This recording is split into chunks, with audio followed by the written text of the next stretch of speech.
എൻ്റെ സ്വന്തം ഫേവറേറ്റ് സ്റ്റുഡൻ്റാണ് കേട്ടോ ഇത്. എൻ്റെ അടുത്ത് രണ്ടാമത്തെ പ്രാവശ്യമായി അവൾ വരുന്നത്. അപ്പം അവൾക്ക് എന്നെപ്പോലെ ബോളിവുഡ് ഭയങ്കര ഇഷ്ടമാണ്.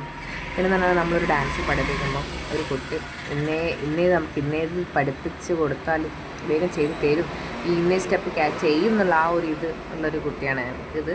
അതുകൊണ്ട് നമുക്ക് ഏത് സ്റ്റെപ്പ് ഇട്ട് കൊടുത്താലും അവളത് എങ്ങനെയെങ്കിലും ഇത് കവർ ചെയ്യുമെന്ന് എനിക്കൊരു ഭയങ്കര ആത്മവിശ്വാസമുള്ളത് ഇവളിൽ എപ്പോഴും. അങ്ങനെ നല്ല മോളാണ്.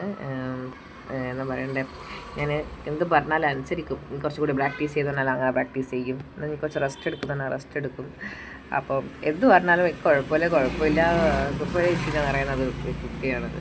അപ്പം ഞാൻ ഇവിടെ രാവിലെ ഒരു വൈകുന്നേരം പറഞ്ഞാൽ വരെ പ്രാക്ടീസ് ചെയ്യും. അങ്ങനത്തെ മോളാണ്, നല്ലൊരു മോളാണ്. അപ്പോൾ നമ്മുടെ അടുത്ത് മേക്കപ്പ് സത്യം പറഞ്ഞാൽ 2 ദിവസം കൊണ്ടുള്ള പരിപാടിയായിട്ട് മേക്കപ്പ് കയ്യിലില്ലായിരുന്നു. അപ്പോൾ ആദ്യം ഞാൻ ഇതിന് മുന്നേ ഒരു ഡാൻസ് കളിച്ചിട്ടുണ്ടായിരുന്നു, അതിൻ്റെ കുറച്ച് മേക്കപ്പ് കൈമിലുണ്ടായിരുന്നു. അപ്പോൾ അത് വെച്ചിട്ട് ആ ബ്രഷ് എടുക്കാൻ വിട്ടുപോയി. അപ്പോൾ അതുകൊണ്ട് ഞാൻ കൈ നല്ലോണം വാഷ് ചെയ്തിട്ട് കൈ കൊണ്ടാണ് ചെയ്ത് കൊടുക്കുന്നത്, ഫേസല്ലേ. അപ്പോൾ എനിക്ക് തണുപ്പ് കൂടി പിടിച്ചത് കൊണ്ട് അതെൻ്റെ കൂടപ്പിറപ്പാണ് കേട്ടോ. അതുകൊണ്ട് ഞാൻ മാസ്ക് ഇട്ടിട്ടാണ് ചെയ്തത്, അവൾക്കും കൂടിയും പകരണ്ടെന്ന് വിചാരിച്ചിട്ട്. അപ്പം തണുപ്പായിട്ടില്ല, ഈ മേക്കപ്പ് ചെയ്യുമ്പോൾ എനിക്ക് തുമ്മൽ വരും. അപ്പം അതുകൊണ്ട് അതൊരു ബുദ്ധിമുട്ടാവണ്ടെന്ന് വിചാരിച്ചു.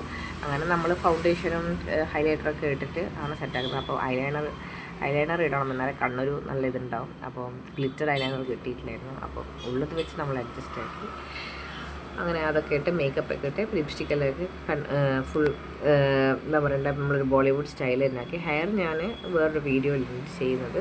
അപ്പം അത് നമ്മൾ ഹെയർ തന്നെ ബോളിവുഡ് സ്റ്റൈൽ സിമ്പിളായിട്ട് തന്നെയാണ് ചെയ്യുന്നത്.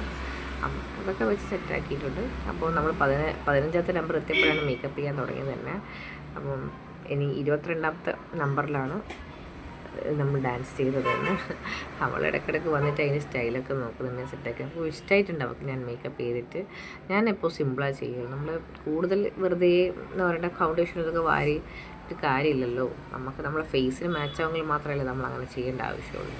അപ്പം പാൻ കേക്ക് ആയാലും നമ്മൾ ഉപയോഗിക്കുമ്പോൾ സിമ്പിളായിട്ട് നമ്മൾ ഉപയോഗിക്കുക. അങ്ങനെ എൻ്റെ മേക്കപ്പ് ഇതോട് തീർന്നു. ഇനി ഞാൻ ഹെയറിലേക്കാണ് പോകണം. അതിന് മുന്നേ കുറച്ച് കണ്ണൊന്ന് ഞാൻ ഹൈലൈറ്റർ വെച്ചിട്ടാണ് ചെയ്തത്. അതിനുള്ള ഒന്നും കൈമലില്ല. അപ്പോൾ ഉള്ളത് വെച്ച് എങ്ങനെയൊക്കെയോ ഒരു മേക്കപ്പ് തട്ടിക്കൂട്ട് മേക്കപ്പാണ്. പിന്നെ ആനുവൽ ഡേ ആണ്, കോമ്പറ്റീഷനൊന്നും അല്ല. അപ്പോൾ അതുകൊണ്ട് ആ ഒരു സ്റ്റൈൽ മതി എന്ന് ഞാനും വിചാരിച്ചു. അപ്പോൾ ഞാൻ പറഞ്ഞ സാധനങ്ങളൊന്നും അവർക്ക് വാങ്ങി വരാൻ പറ്റിയില്ലായിരുന്നു, ടൈമും ഉണ്ടായിരുന്നില്ല. അവരും കറണ്ടും ജോലിക്ക് പോകുന്നതാണ്, ഞാനും വർക്ക് ചെയ്യുന്നതാണ്. അപ്പോൾ ഒന്നും വാങ്ങാൻ പറ്റിയില്ല. അപ്പോൾ എൻ്റെ കയ്യിൽ ഉള്ള 2-3 സെറ്റപ്പ് വെച്ച് 2-3 കളർ ലിപ്സ്റ്റിക്കും എല്ലാം മിക്സ് ആക്കിയിട്ടാണ് ചെയ്തത്. അവരുടെ കയ്യിൽ ലൈറ്റ് കളറാണ് ഉണ്ടായിട്ടുള്ളൂ, എൻ്റെ കയ്യിൽ ഡാർക്ക് ഉണ്ടായിരുന്നു, പിങ്ക്. അപ്പോൾ അതും ഇതൊക്കെ വെച്ചിട്ട് ഇങ്ങനെയൊക്കെയോ ഞാൻ എൻ്റെ രീതിയിൽ ചെയ്തു. പക്ഷെ കുഴപ്പമില്ലാതെന്ന് എനിക്കും തോന്നിയിട്ടുണ്ട്, അവൾക്കും തോന്നിയിട്ടുണ്ട്. അപ്പം നല്ല അടിപൊളിയാക്കി ചെയ്തു. ബാക്കി മേക്കപ്പൊക്കെ കഴിഞ്ഞു. അത് കഴിഞ്ഞ് ഞാൻ ഇനി ഹെയറിലേക്ക് പോകാം.